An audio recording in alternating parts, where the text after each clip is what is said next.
Hey guys, welcome to my channel. Today's video I'm talking about the recent horror movies and thrillers that I've watched. Let's get into it. I started off February with Werewolves Within, which is a 2021 movie from Josh Rubin, who also did the really good horror movie called Scare Me. So what I didn't know about this initially is that this is based on a video game. It centers around a new small town sheriff that arrives at this town. It's a mountain town and there is a snowstorm that comes into town and they lose electricity, and there's also mysterious attacks and deaths happening in the town. It's a really interesting whodunit. It's hilarious and I really enjoyed it. I think it's one of my new favorite werewolf movies. Then I watched Rose Red for the first time. This is a 2002 Stephen King miniseries. It centers on a doctor who commissions a group of psychics to go stay in this infamous mansion known as Rose Red, which is known for being haunted.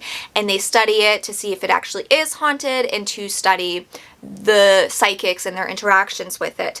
This was basically Stephen King's answer to The Haunting of Hill House. It's his own vibe to it. It also takes elements from the Winchester House, and I liked this story for the most part. The first half of this miniseries is so good. It sets up an excellent ensemble cast. I loved the cast of this, and there's just some really cool moments with the psychics, and the house itself is ginormous and it has a mind of its own, which I really liked, and it basically changes however it wants. It was just a really fun haunted house story and I highly recommend it. Then I watched Catacombs from 2007. This is a rewatch. This movie is not good. It stars Shannon Sossamon and Pink, the singer, as two sisters who are partying in the Paris catacombs, and an accident happens. They get separated. One of the sisters gets lost and she's running through the catacombs and she's being terrorized by an unknown entity. It sounds like an awesome premise. That premise is excellent. The execution is not good. It's basically Shannon Sossamon running around screaming in a very irritating way, and the camera is just moving all over the place. Like, you can't even see anything.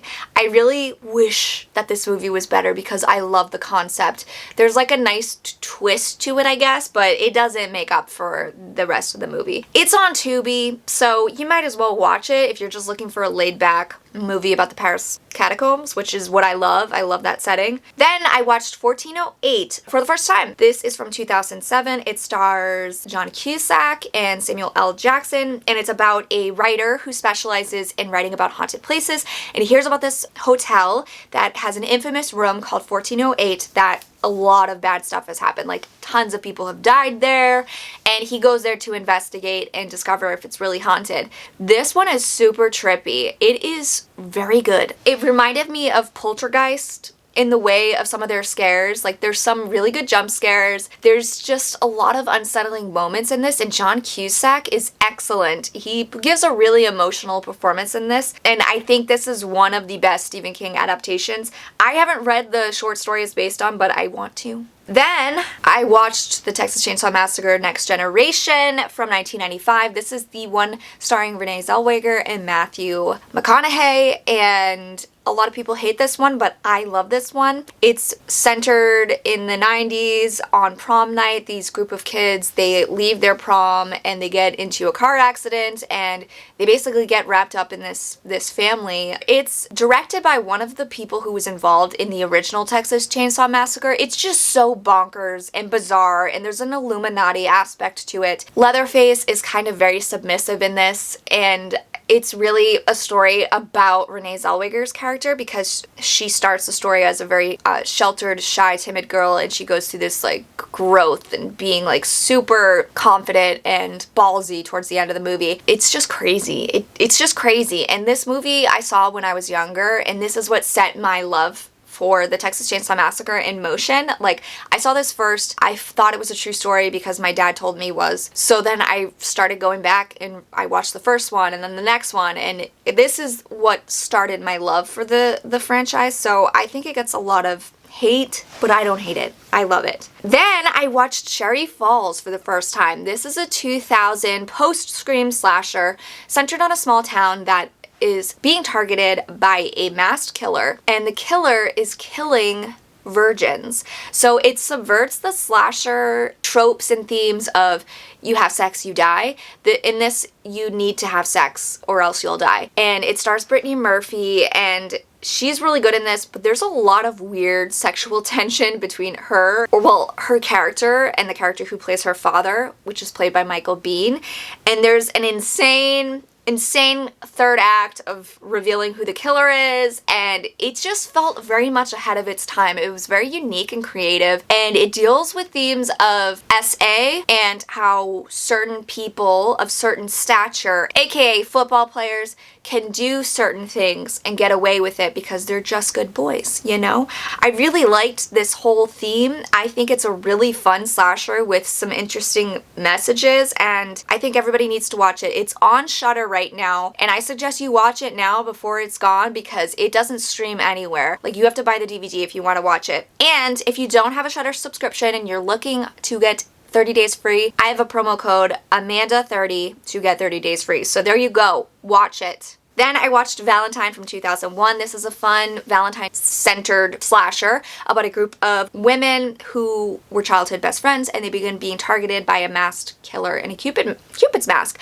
This one's really fun. It's from the director of Urban Legend, and the kills are fun. I love the female cast. I think they're all excellent, especially Denise Richards. I feel like she always gets a lot of hate, but I think she's so good in this. And the women in this, they're so confident and empowered, and they are very sexual and in charge of their sexuality, and I love that about them. Then I watched The Gift from 2000.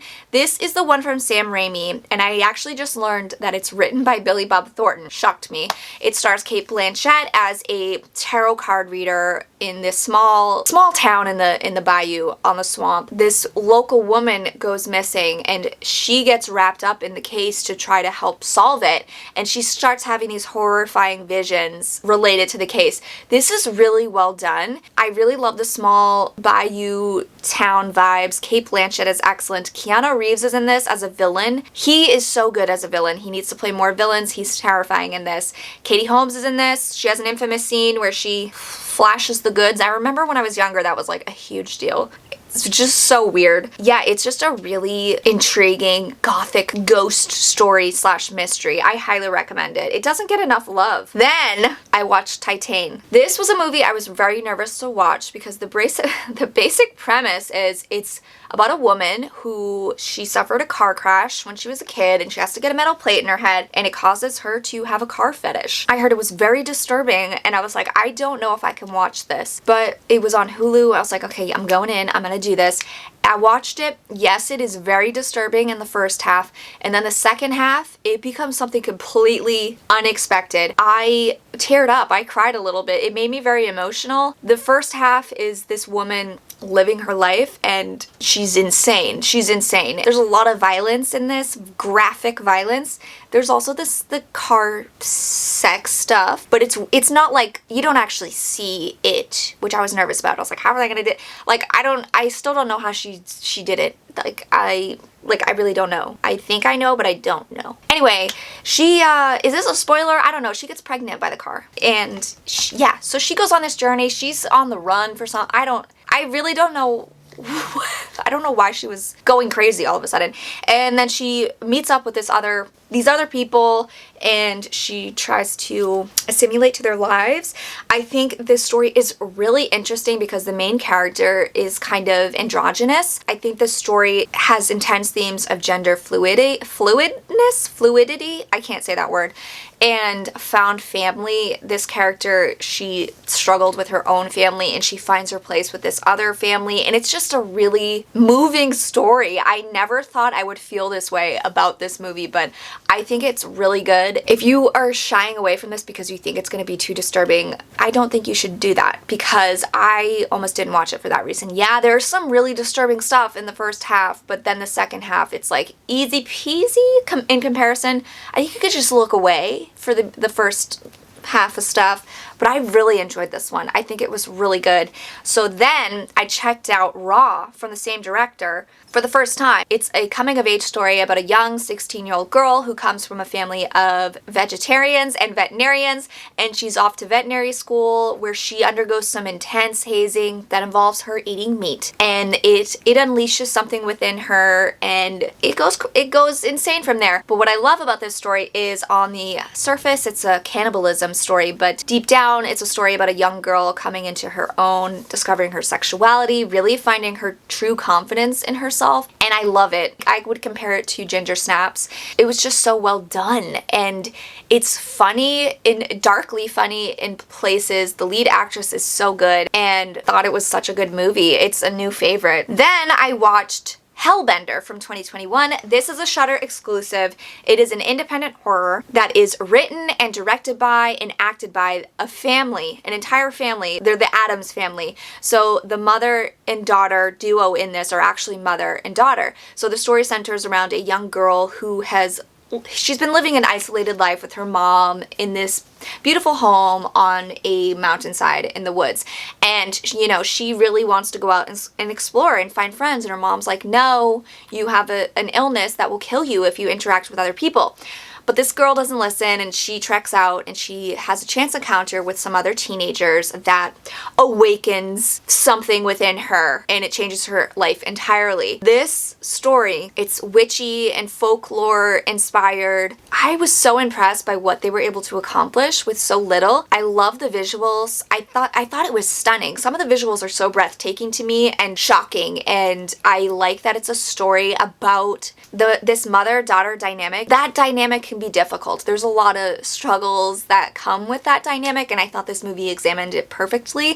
I saw some people criticize the CGI. I wasn't bothered by it. I think if you think about how awesome it is that this family came together to create this piece of art, and they just did it so well. Like, I want more people to watch this. I'm obsessed with this family now. I think they're intensely talented. Like, they're so talented. I love this movie. It's on Shudder. Please go watch it. Then I watched No Exit on Hulu. I recently read the book. Love the book. I didn't think the movie captured the intensity of the book. I still think the movie is okay, and I might have liked it more if I hadn't read the book. It's about a college girl named Darby. She is trying to get to her mother, who is sick in the hospital, and while she's traveling, she gets stuck in a snowstorm that forces her to pull over at a roadside rest stop. It's isolated, there's a few people inside, she doesn't know, and when she's there, she realizes there's a little girl trapped in the back of somebody's van, and she basically has to save her. She spends the rest of the movie trying to save her and figure out who's responsible. It's an intense story. It's definitely reminiscent of early 2000s thrillers. I just wish that they were able to capture what the book was able to capture. I feel like the movie doesn't really let the main character of Darby fully shine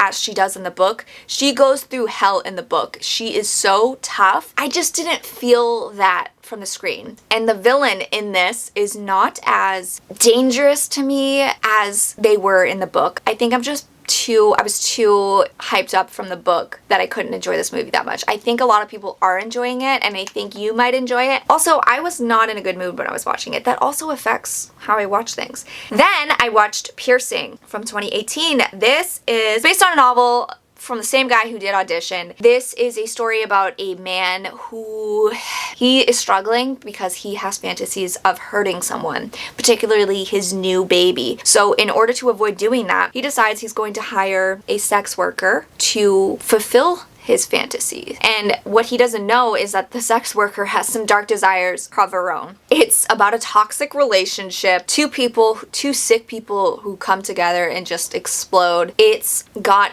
really cool music from Giallo films because the director was heavily inspired by Giallo films. Love the soundtrack. The soundtrack is so good. And the colors, the set pieces, the fashion, there's just a lot of fun, beautiful things to look at set in this horrifying world. And I think it's really good. It's on Netflix. I highly recommend it. And then I ended off the month with The Deeper You Dig from 2019. This is another film from the Addams family who did Hellbender, and this one is about a girl. This girl and her mother, they're living modestly somewhere, and the daughter gets hit by a car, and the person who hits her decides to make some horrible decisions, and that's all I want to say. It's a ghost story, and it's another really unique, visually cool, thematic, like, it's so, I'm just so impressed with these people, and I don't know how to put it into words, but I'm just so impressed with what they're able to accomplish. It's not super flashy. This one is more psychological, and I just thought the characters were so interesting. The mother in this has psychic abilities,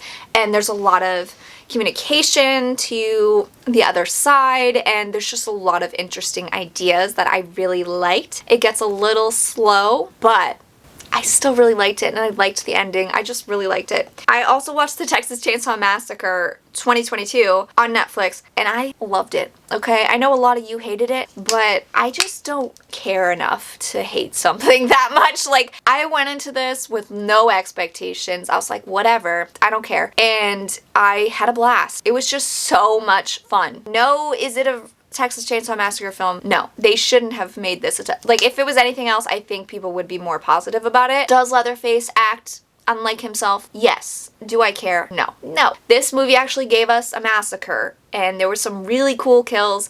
There's a whole sequence that happens on a bus that we see in the trailer that is phenomenal to me. I was smiling from ear to ear. It reminded me of the nightclub scene in Blade. Not to that, like, greatness, but in that same vein. I just had so much fun with it. I didn't care about anybody, but do you ever really care about characters in slashers? I feel like that's the slasher way. Except in Nightmare on Elm Street, you care about those characters. So anyway, I don't know. Did you like it? Let me know. I'm sorry if you didn't. That's everything. I'm sweating. And I hope you had a good month. I hope you're excited about March, because we got a bunch of movies coming out March that I'm excited about. Thank you so much for watching, guys. I will catch you next time. Bye.